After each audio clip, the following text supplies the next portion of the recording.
It was a rough week for Bobby's NFL power rankings. Many of the teams on this previous list had a tough weekend. Let's start with Arizona. Arizona couldn't even crack his top three, and they're definitely not cracking it now. They had their first loss of the season against the Packers. You got the Browns losing to the Steelers. The Ravens didn't play. Who knows what will happen to them?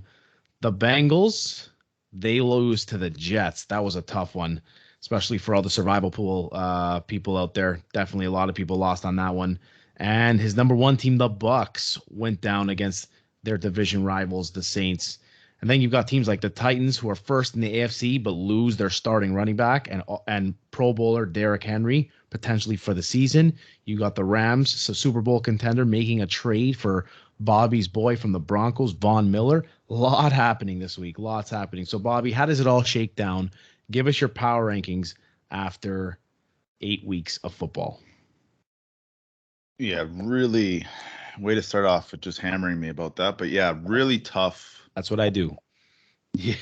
Actually, to be honest with you, I think the 1 to 9 are. I think I got them down. It's the 10th team, and I'd love to hear your guys' opinion.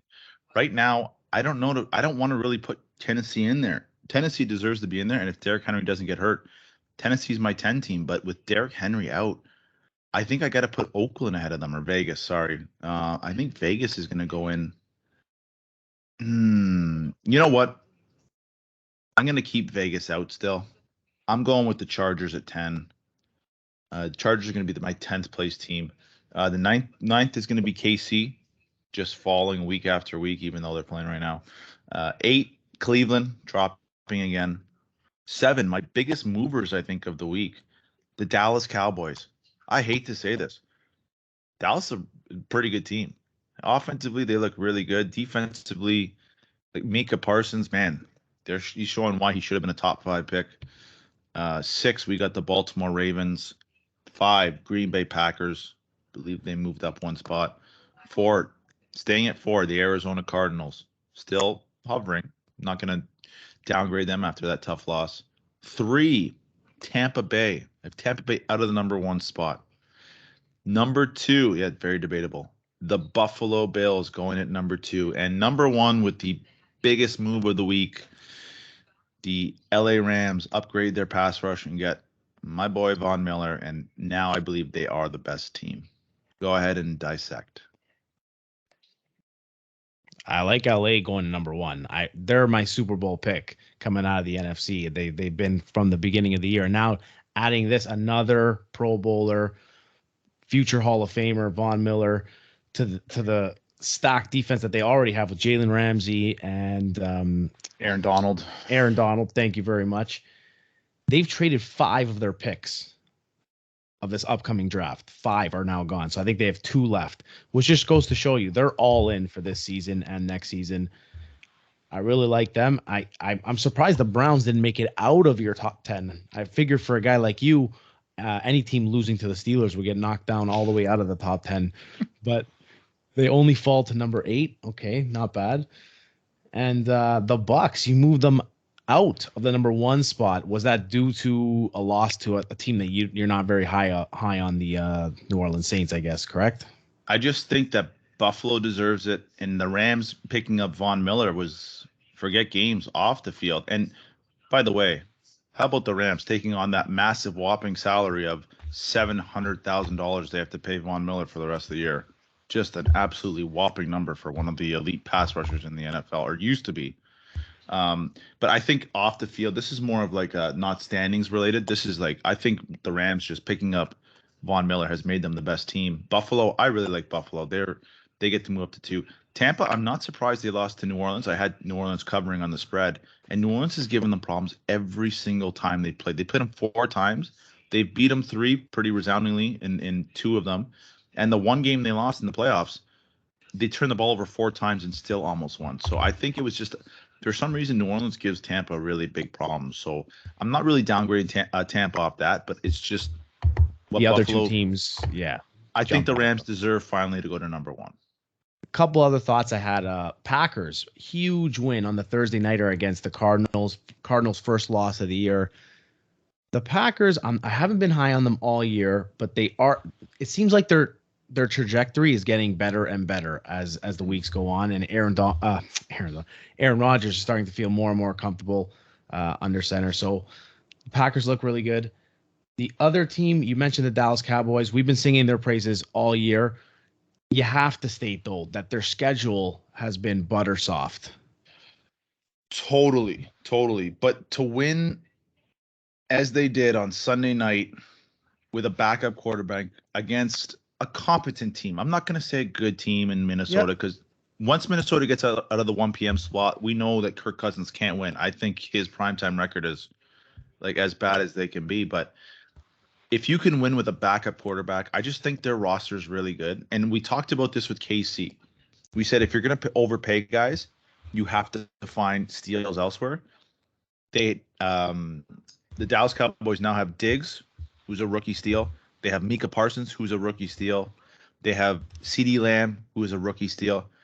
I'm going to give them a lot of credit, man. They've done a really good job over the last 5 years of drafting and finding talent. They have been as good as any team at finding those talent, and they won without Dak. So I hate to say it, Dallas is going to be a fast riser. They might be the big risers of the year. All right, Frankie, you got anything? Go at him.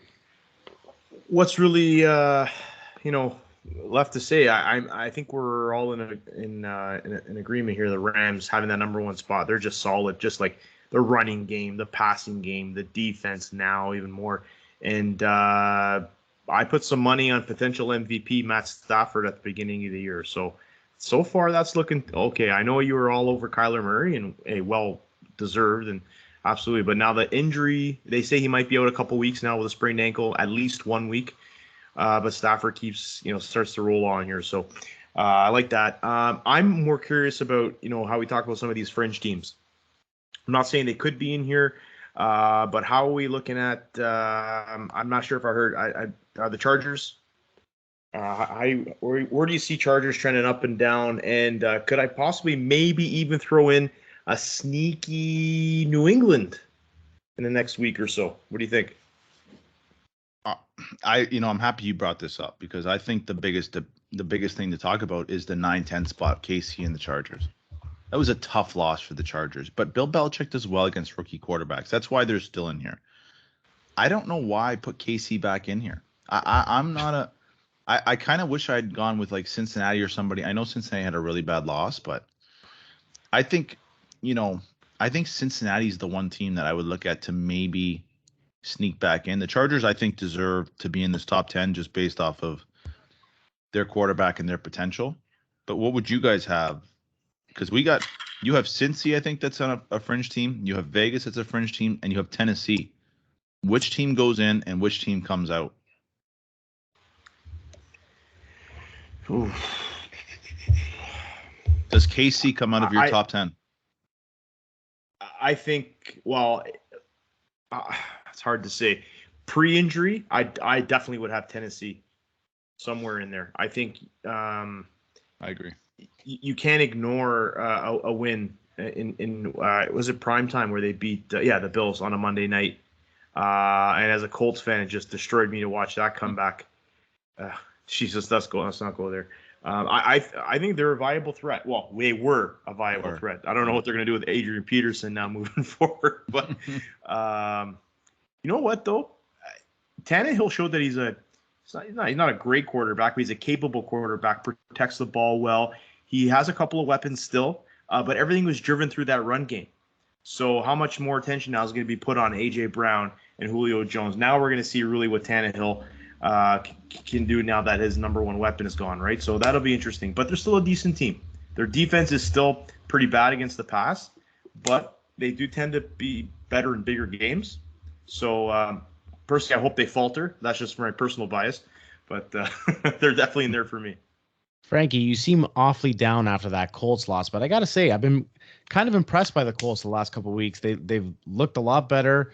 They've got a stud running back in Jonathan Taylor, and Carson Wentz seems to have found himself a little bit again. I know he had that bad pick close to the end of the game and another bad one in overtime, but prior to that, he hadn't thrown a pick in 240 something passes. Like that, yeah. He's played a lot better. So, I mean, if he can continue to get better each week, then they might have something here. So it might not be it's not going to be for this year, obviously, but Yeah. in the near future, anyways. Joe, I think got a question. Oh, sorry. Go ahead. Yeah, just a quick Finish. thought on it. I just think, yeah, they were hurt with a little bit of injuries, but I think the kind of the missing piece here is Frank Reich really is tied to Wentz. He was the one who made Ballard say, listen, bring this guy in. I can work with him. I worked with him before. I can work with him again. If this goes sideways for whatever reason, and obviously the Colts were expected to challenge for the division, like it's almost like Dubas and Keefe. Reich is putting his stock into Wentz. He'll go down with Wentz. If it doesn't work out, I think this could be it for Reich as well. So we'll see, because they brought in a lot to get him. There's a lot of money to give him if they do decide to go another direction. But it's kind of like, if I have to put the thumbs up or thumbs down, it's kind of in the middle, because we don't know. We really don't know. They're going to be one of those 7-9, maybe 8-8 teams if they can get into a wild card. I don't know. It's just you don't know. They're like really like that real middle tier. Joe, my question for you, being our resident AFC North specialist, would Cleveland be in your top 10? Because they are one more loss away from coming out. No, they would not be.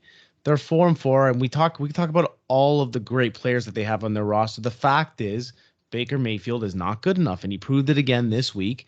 Couldn't make plays when he needed to.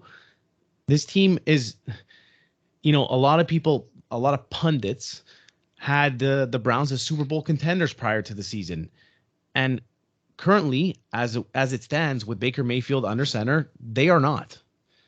They're a team, though. I mean, imagine Aaron Rodgers goes there next season. That's a team that automatically catapults, I think, into contender status. But right now, no, they're not. They're not in the top 10. Not for me. Okay, you know what? I'm on a sugar high this week from all the Halloween candy. Let's take Cleveland out. So now KC goes up to 8. The Chargers go to 9. Let's, as a group, who do we put at 10? Do we put Cincy? Do we put Vegas? Do we put New England? Let's come to a consensus here. I'm going to say Cincinnati. I gotta say, you got to give some love to Vegas. They're 5-2. They've had a lot to overcome with the Gruden coaching change. They deserve some love. We've given them some honorable mentions in the past, but they should probably be up there. I think that loss, in the grand scheme of things, going to come down to the end. I think that Jets loss is going to come back to bite them in the ass, whether it's for a wild card spot or perhaps the division. I think that's just that one might hurt. I actually think Vegas gets in. Somehow I think Vegas finds a wild card spot. I think just something about them. Their defense is much improved. They're actually, that's probably the most surprising thing for me, is their defense. And Derek Carr actually hasn't been horrible, which is a good thing, because that's kind of his MO, right? So and they really haven't really been doing much with Waller, because Waller's been kind of injured. So there's a lot of kind of average Joe's guys, no pun intended, Joe, at the receiver doing the work. Edwards, Hunter Renfrow. It's kind of like a lunch pail type of team. So okay, I'm taking Cleveland out. KC goes Bobby, to 8. You're not gonna give any love to my boys, or what? No, not gonna happen. Not gonna happen. How many? Okay, hold on. How many more top 10 teams do they have to beat until you do give them some love? Because right now they've defeated Buffalo. They just beat the Cleveland Browns, who were on your top 10 for 7 weeks. Just got taken off the top 10 about